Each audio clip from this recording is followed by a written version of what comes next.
Welcome back to my channel. कैसे हैं आप सब? आई विश आप सब बहुत अच्छे होंगे, हेल्दी होंगे, वेल्दी होंगे। तो हम पढ़ रहे हैं चैप्टर फर्स्ट आयुष काम्य अध्याय। इसका ये पार्ट 4 है। सबसे पहले मैं आप सबसे पूछना चाहती हूँ कि ओज क्या है? ओज को अंतिम धातु क्यों नहीं माना गया? ये क्वेश्चन एमसीक्यू में भी पूछ सकता है। तो मैं आज आपको एक बार डिटेल में इसको क्लियर कर देती हूँ कि ओज अंतिम धातु क्यों नहीं मानी गई। देखो, जिस प्रकार हमारे शरीर की 7 धातुएं हैं, रस, रक्त, मांस, मेद, मज्जा, अस्थि, शुक्र, ठीक है। तो ये शरीर में अगर क्षीण हो जाती है या फिर शरीर में बढ़ जाती है तो हम इसको सही से कर सकते हैं, ठीक है। जैसे रक्त है, अब रक्त अगर कम हो गया है शरीर में या रक्त शरीर में बढ़ गया है तो आप खुद बताओ, क्या हम उसको बैलेंस नहीं कर सकते? बॉडी में कर सकते हैं ना। बट अगर हमारी इम्यूनिटी पावर ही बिल्कुल खत्म ही होती चली जाए तो क्या हम उसको सही से कर सकते हैं? नहीं ना, मृत्यु के समान चले जाएंगे, है ना। पहले आता है कि ओज बनता कैसे है, हमारी बॉडी में ओज का फॉर्मेशन कैसे होता है। देखो, हमारे शरीर की अंतिम धातु क्या है? शुक्र। जब शुक्र अग्नि के द्वारा पाचन अच्छे से हो जाता है तब हमारे शरीर में ओज बनता है। क्या आपको इतना समझ आया कि ओज कैसे बनता है? कि अंतिम धातु हमारी शुक्र है। जब शुक्र का पूरी तरीके से शरीर में पाचन हो जाता है तब जाकर हमारा ओज बनता है। इतना आपको क्लियर हुआ? ठीक है। अब यह शरीर को बल देता है क्योंकि इम्यूनिटी है ना। अगर ओज हमारा नष्ट हो जाए तो शरीर नष्ट हो जाएगा, शरीर खत्म, मृत्यु। इसलिए हमने ओज को धातुओं में नहीं माना गया है। यहां से क्वेश्चन पूछ सकता है वो, तो इसलिए इसको थोड़ा सा देखो, वैसे पता भी होना चाहिए, नॉलेज भी है, और प्लस इसमें क्वेश्चन आए तो हम नहीं चाहते ना कि कहीं पे भी हमारे नंबर कटे, ठीक है। और धातुओं को दूष्य भी कहा जाता है, ठीक है। थर्ड पॉइंट यहाँ पर क्या है कि जितनी 7 धातुएं हैं ना, इनकी अलग अलग अपनी अग्नियां होती है। जैसे रस अग्नि, रक्त अग्नि, मांस अग्नि। मांस अग्नि के द्वारा मेद बनाया जाता है। मेद क्या है? 4th धातु है। मतलब इस तरीके से यहाँ पे चीजें होती है। अब आते हैं कि चलो ये चीजें हमें समझ आ गई, पर ये काम करता कैसे है। हमने जैसे आहार पाक किया, आहार पाक करने के बाद पाचन हुआ। अब वहां पर एक बनता है प्रसाद भाग, एक बनता है सार भाग, एक बनता है किट भाग। प्रसाद भाग तो जब हम पाचन कर रहे हैं तभी। सार भाग हो गया कि अब जैसे क्या होगा, बॉडी है भाई, जैसे हम अपने घर में किसी भी चीज की छनाई करते हैं ना, कि भाई जैसे ये चीज आई है, इसको अच्छे से हमें देखना है, ये सही पॉजिटिव चीज है, ये गंदी चीज है, इसको अपने घर से बाहर फेंकना है। तो ये बॉडी भी तो हमारे एक तरीके से घर ही तो है, ठीक है। तो जो सार भाग है यानी कि वो हमारे ब्लड में सर्कुलेट होकर हमारी 7 धातुओं को फॉर्म करेगा, ठीक है।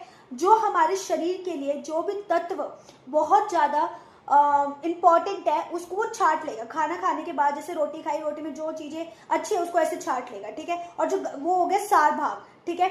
और जो गंदा भाग होगा, जो वेस्टेज है, वो किट भाग हो गया, यानी कि स्टूल्स के थ्रू, मल के थ्रू बाहर शरीर से निकाल देगा। यहां तक समझ आया 7 धातुओं का काम। अब मल क्या है? यानी कि जो शरीर को मलिन करे उसे मल कहा जाता है। मल 3 प्रकार का होता है, मूत्र, पुरुष और स्वेट। मूत्र मतलब यूरिन, पुरुष मतलब स्टूल्स, स्वेट मतलब पसीना, स्वेटिंग जो आपको होती है। यहां तक क्लियर? फिर आता है वृद्धि और क्षय, ठीक है। वृद्धि से यहाँ पे हम आचार्य चरक के अनुसार समझेंगे। उन्होंने एक श्लोक के माध्यम से हमें समझाया, सर्वदा सर्व भावना सामान्य वृद्धि कारणम। मतलब यहाँ पर वृद्धि को उन्होंने 3 चीजों से बताया गया है जो सामान्य है। कैसे? द्रव्य के सामान्य, गुण के सामान्य और कर्म के सामान्य। वैसे तो जो द्रव्य, गुण, कर्म है, ये जो चैप्टर्स है ये आप पदार्थ विज्ञान में पढ़ते हो, बहुत ही डिटेल में यहाँ पर एक्सप्लेन किया गया है, बट मैं आपको एग्जाम्पल्स के थ्रू इन्हें समझाती हूँ। द्रव्य, जैसे द्रव्य मतलब कोई पदार्थ लेना। नाम से क्या समझ आ रहा है? द्रव्य मतलब किसी पदार्थ का सेवन करना, ठीक है। जैसे मांस से मांस का पाक किया तो मांस खाने से मांस की वृद्धि होती है। अगर मान लो किसी को ब्लड की कमी हो जाए, यानी कि रक्त नष्ट हो गया, तो वहां पे रक्त का पान कराते हैं, समझ रहे हो।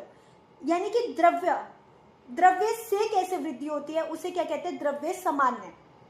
हाँ, द्रव्य गुण मतलब कि किसी चीज में कोई गुण हो तभी तो उसे गुण कहा गया। अब जैसे दुग्ध और घृत, यानी कि दूध और घी से, इन दोनों के सेवन करने से शुक्र की वृद्धि होती है। ऐसा क्यों, इनमें ऐसा क्या गुण है? एक तो वो है मधुर, एक वो स्निग्ध है, और एक और चीज थी शीतल। हाँ, मधुर, स्निग्ध और शीतल, ये 3 प्रकार के गुण यहाँ पर पाए जाते हैं, जिस वजह से हमारे शुक्र की वृद्धि होती है। अब आता है कर्म। कर्म सामान्य कैसे, मैं आपको बताती हूँ। जैसे वायु का कार्य है चलत, यानी कि वो चलती है। आप कभी दौड़ लगा कर देखना, आपको ऐसा लगेगा कि वायु हमारे साथ साथ चल रही है। जैसे मान लो हवा नहीं चल रही, ठीक है, ऐसा मौसम है कि हवा चल ही नहीं रही है, बिल्कुल ऐसे, ठीक है, बट जब आप उसमें दौड़ लगा के देखना, उस वक्त भी वायु आपके साथ चलेगी। तो यानी कि उस वक्त वायु की वृद्धि होना। और जो लोग बहुत ज्यादा बैठते हैं, बहुत ज्यादा सोते हैं, उनके अंदर कफ की वृद्धि ऑटोमेटिकली हो जाती है। फिर आता है कि क्षय होने से क्या होता है। जैसे अब आप खुद बताओ, मान लो किसी के अंदर मांस की कमी है, ऐसा वो भोजन नहीं खा रहा है, तो क्या अस्थियों पे फर्क नहीं दिखने लगता? हम दूर से नहीं कह देते यार कितना कमजोर इंसान है। अब जो मांस अच्छे से खा रहा है, जिसकी मांस की वृद्धि अच्छे से हो रही है, तो उसको तो अस्थि, उसके शरीर में जो अस्थियां है उसके लिए भी तो लाभकारक हुआ ना वो। तो मतलब ऐसे ये हो गया हमारा द्रव्य, ठीक है।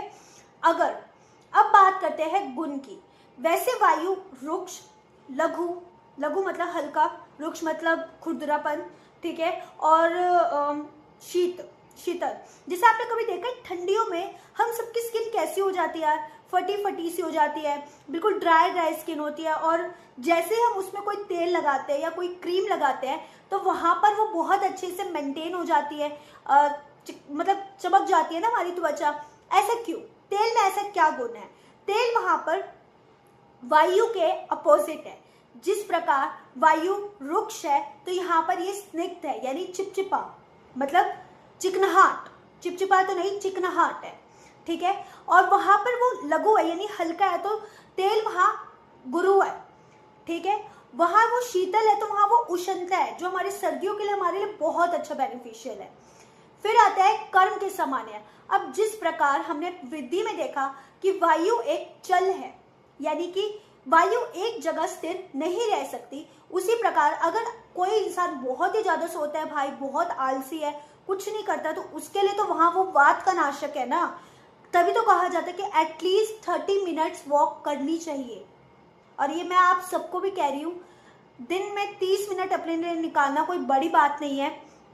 घर में भी आप घर के काम करते करते कर सकते हो, वर्कआउट की उससे ले लो, पर वॉक बहुत ज़रूरी है अपने शरीर के लिए, वर्कआउट बहुत ज़रूरी है। ज़्यादा नहीं तो 30 मिनट्स, स्टार्ट करो 30 मिनट से। फिर आता है रस। रस का ग्रहण कौन सी इंद्रिय के द्वारा किया जाता है?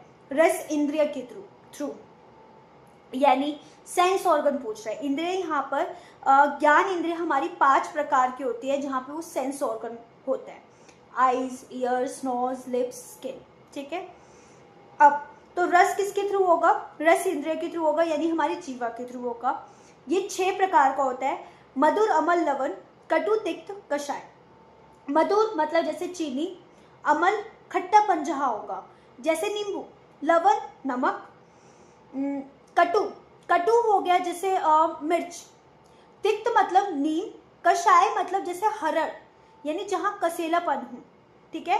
ऐसे 6 प्रकार के हमारे रस होते हैं। अब मधुर, अमल, लवण ये वात के नाशक है। मधुर, अमल, लवण वात के नाशक है। कटु, तिक्त, कषाय ये कफ के नाशक है। अब देखो, अगर किसी का वात नाशक हो गया है तो उसको इंक्रीज कैसे करें, मतलब उसको सही कैसे करें, साम्यावस्था में कैसे लाया जाए? लास्ट के 3 यूज करके ना, ठीक है। मतलब मधुर, अमल, लवण से तो नाश हो रहा है, उसको सही कैसे कर सकते हैं? कटु, तिक्त, कषाय लेके। एक बात याद रखना, जो वात और कफ है देखो उनकी हमने अभी तक क्या पढ़ा कि वात क्या होता है, चल होता है, और जो कफ होता है वो स्थिर होता है। तो दोनों की जो प्रॉपर्टीज होती है वो आपस में ऐसे होती है अपोजिट, ठीक है। तो आपको ये बात याद रखनी है कि जो चीज कफ से ठीक नहीं होगी वो वात से ठीक होगी। फिर आता है पित्त के लिए। पित्त के लिए हो गया मधु, कषाय और तिक्त। ये तीन पदार्थ ऐसे जो पित्त का नाशक होता है। जो रेस्ट ऑफ है, मतलब बच गए जो अमल वगैरह, अमल लवण, ये सब किसका काम करेगा, पित्त को बढ़ाने का काम करते हैं। आई होप मैं ये क्लियर करवा पाई होंगी। फिर आते हैं द्रव्य। द्रव्य के बारे में हमने ये पढ़ा था ना कि द्रव्य मतलब कोई पदार्थ, ठीक है। अब देखो यहाँ पे जैसे हमने कोई भी आहार लिया या कोई आहार ऐसा होता है कि जैसे जो शमन कर दे चीज़ों को। शमन का मतलब, शमन द्रव्य वो होता है कि जो चीज़ जैसे शरीर में ऑलरेडी कुपित है, हमने ऐसा आहार लिया जो उसे शमन कर दे, तो शमन आहार हो गया। सेम ऐसे ही कुपित वाले जो आहार होगा, मान लो अब कुपित अवस्था, अब जैसे शमन है और मान लो हमने कुछ ऐसा खा लिया जिस वजह से वो कुपित हो गया, तो वो कुपित में आ जाएगा। स्वास्थ्य का हितकारक आहार ऐसे होता है कि ना तो वो शमन करेंगे ना वो कुपित करेंगे, मतलब हमेशा ही हमारे स्वास्थ्य के लिए हितकारक होते हैं। जैसे गेहूं, जल, दुग्ध, ऐसे। और इसी प्रकार द्रव्य के 20 गुण होते हैं, स्निग्ध, पिच्छल, शीत, लघु, गुरु, ऐसे करके 20 गुण होते हैं। पर आप ये सब पदार्थ में बहुत ही डिटेल में पढ़ते हो। अगर फिर भी आपको चाहिए कि समझना है आपको, तो आप मुझे कमेंट बॉक्स में जरूर बता देना, मैं बना दूंगी वीडियो, बहुत ईजी है। फिर आते हैं वीर्य। वीर्य पंच महाभूतों के द्वारा या संसार के द्वारा 2 प्रकार के वीर्य बताए गए। इवन हमारे आचार्य चरक, सुश्रुत और वाग्भट के द्वारा वीर्य 2 ही प्रकार के, शीत और उष्ण। और वैसे कार्यों के अनुसार देखूं तो वीर्य 8 प्रकार के होते हैं, जैसे शीत, उष्ण, गुरु, लघु, स्निग्ध, तीक्ष्ण, रुक्ष, मृदु। इस प्रकार के 8 प्रकार के वीर्य बताए गए कार्य के अनुसार। आई होप आप सबको बहुत अच्छे से मैं समझा पाई होंगी।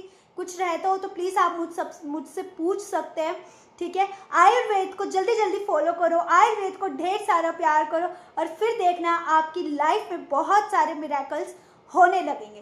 तब तक के लिए बाय बाय, अपना ध्यान रखें, ढेर सारा प्यार, लव यू।